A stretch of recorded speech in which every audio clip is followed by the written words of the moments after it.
It is one of Havana's most iconic buildings, and the Capitolio is getting a facelift.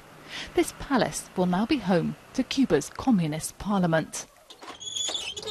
The dome is so vast it took 3 months just to get the scaffolding up.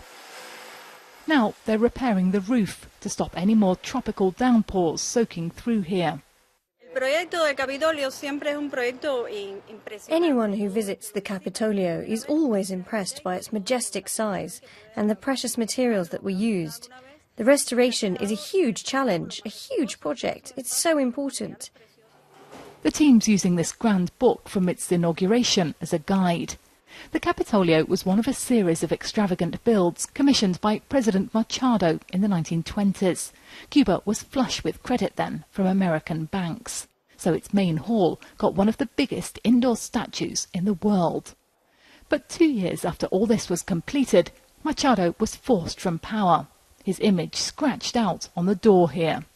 The building was spared, but seen as a symbol of his corrupt authoritarian rule. Well, there's clearly a vast amount of work to do here, restoring this place to its original glory.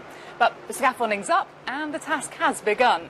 For Cuba, this is a prestige project, recovering one of its biggest monuments and making this home to the country's parliament.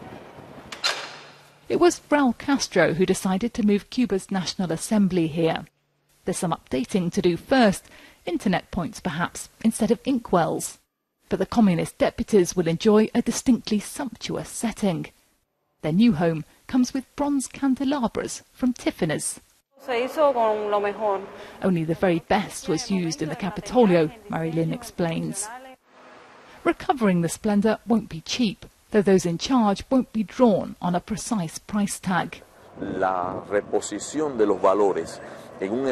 Restoring a building of this kind always costs millions.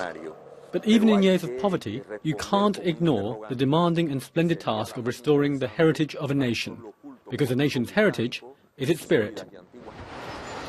It's up here on top that you best sense the scale of this task. It should take 5 years to finish work on the Capitolio, about as long as it originally took to build. Sarah Rainsford, BBC News, Havana.